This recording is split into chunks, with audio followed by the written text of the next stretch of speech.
जोहार। मैं आनंद कुमार और आप देख रहे हैं जनमन की बात। दोस्तों, भाजपा ने झारखंड में सभी 13 सीटों पर जो उसके कोटे की सीटें थीं उन पर उम्मीदवारों की घोषणा कर दी है। 5 सीटों पर चेहरे बदल दिए गए हैं, लेकिन अब असंतुष्टों को शांत करना बीजेपी के लिए चुनौती बन गई है, क्योंकि भाजपा के प्रदेश प्रवक्ता कुणाल सारंगी, दुमका के सांसद सुनील सोरेन, गिरिडीह के पूर्व सांसद रविंद्र पांडे और चतरा से टिकट की उम्मीद लगाए बैठे राजधानी यादव ने पार्टी की धड़कनें बढ़ा रखी हैं। 2 अप्रैल को पार्टी के प्रदेश चुनाव प्रभारी लक्ष्मीकांत वाजपेयी रांची आ रहे हैं।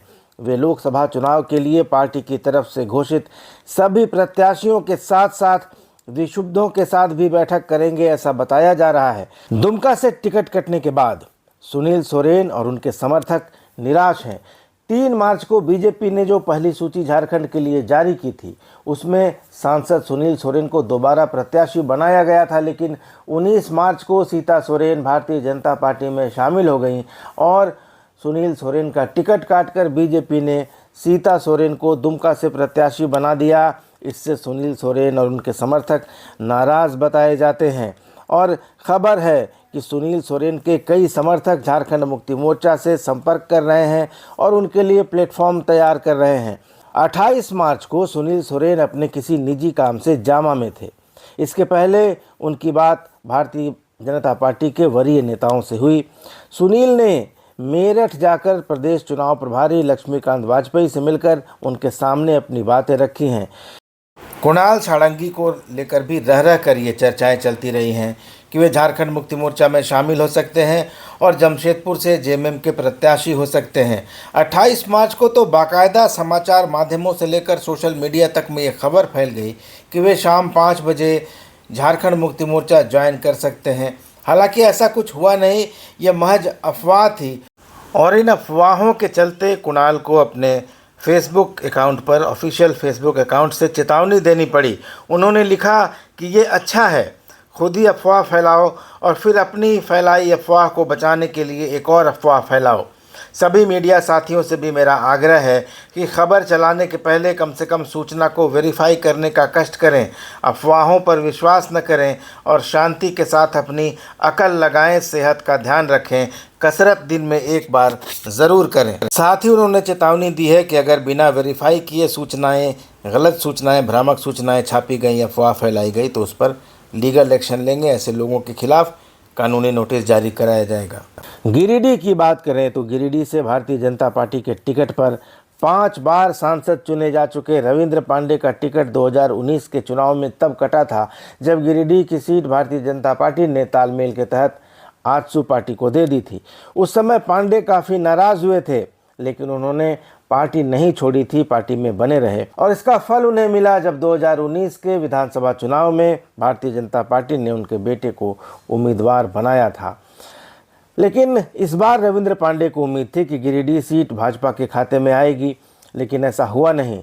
अब जबकि धनबाद से भाजपा ने ढुल्लू महतो को टिकट दिया है तो रविंद्र पांडे एक बार फिर सक्रिय हो गए हैं। गुरुवार को वे दिल्ली में थे। यह पूछने पर कि क्या वे कांग्रेस के टिकट पर धनबाद से चुनाव लड़ेंगे, रविंद्र पांडे ने कहा कि वे अपने मित्र के साथ बुधवार को कांग्रेस कार्यालय गए थे। इसके आगे इस संबंध में और कोई तथ्य नहीं है। रविंद्र पांडे का कहना है कि वे रांची आएंगे और रांची आकर पूरी बात बताएंगे। इधर चतरा के राजधानी यादव ने प्रदेश भाजपा कार्यालय के सामने धरना देकर सबको हैरान कर दिया है। राजधानी यादव चतरा से टिकट चाह रहे थे। 4-5 महीने से वे अपने इलाके में पोस्टर लगाकर प्रचार कर भी रहे थे। उनको उम्मीद थी कि उनको टिकट मिल जाएगा, लेकिन टिकट मिल गया कालीचरण सिंह को। लेकिन राजधानी यादव ने धरना दे दिया है बीजेपी ऑफिस के सामने और बताया जा रहा है कि पार्टी के प्रदेश संगठन महामंत्री करणवीर सिंह ने राजधानी यादव से बात की है, उन्हें समझाया है, मनाने की कोशिश की है। और इधर धनबाद में ढुल्लू महतो का भारी विरोध चल रहा है। 49 आपराधिक मुकदमे ढुल्लू महतो पर दर्ज हैं। बताया जा रहा है कि उनको निचली अदालत से 2 मामलों में सज़ा भी हो चुकी है। ये दोनों सज़ाएं 2 साल से कम की हैं, इसलिए उनके चुनाव लड़ने पर कोई पाबंदी नहीं लग सकती। लेकिन ढुल्लू महतो को लेकर काफ़ी बातें कही जा रही हैं। ढुल्लू महतो 2019 के विधानसभा चुनाव में बाघमारा से बड़ी मुश्किल से जीते थे। मात्र 825 या 824 वोटों से उनको जीत मिली थी। ऐसे में उनको लोकसभा का प्रत्याशी बना दिया गया है। इस बात को लेकर भारतीय जनता पार्टी के समर्थकों में और कार्यकर्ताओं में काफ़ी नाराज़गी है, उनका विरोध भी हो रहा है। बताया जा रहा है कि दिल्ली में भारतीय जनता पार्टी के आला नेताओं को इस बात की खबर ही नहीं थी कि ढुल्लू महतो के ऊपर इतने सारे आपराधिक मामले दर्ज हैं, और कहीं ना कहीं पार्टी को इस बारे में अंधेरे में रखा गया। बताया जा रहा है कि एक बड़े नेता ने उनकी पैरवी की, वही बड़े नेता जो उनको पार्टी में लेकर आए थे, और तमाम तरह की बातें हो रही हैं। लेकिन अब ये कहा जा रहा है कि ढुल्लू महतो का टिकट काटा जा सकता है और उनकी जगह किसी दूसरे उम्मीदवार को टिकट दिया जा सकता है। तो दोस्तों, भारतीय जनता पार्टी में पहली बार ऐसे संतोष की स्थिति देखने को मिल रही है। अब तक राज्य बनने के बाद जितने भी चुनाव हमने देखे हैं उनमें टिकट को लेकर असंतोष होता रहा है, लेकिन ऐसी हालत कभी नहीं बनी है जिस तरह की भागम भाग इस बार मची है। दूसरे दलों से बीजेपी में आने का सिलसिला तो पुराना है, लेकिन ऐसा पहली बार है जब भाजपा छोड़कर जाने वालों की संख्या इतनी ज़्यादा है।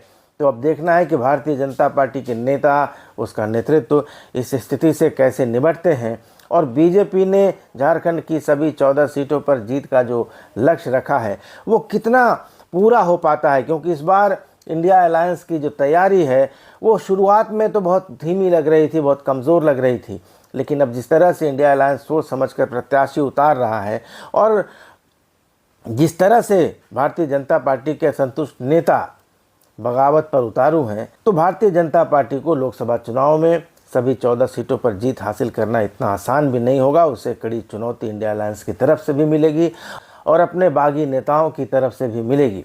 दोस्तों, ये वीडियो आपको कैसा लगा कमेंट करके ज़रूर बताइएगा। चैनल को सब्सक्राइब कर लीजिएगा।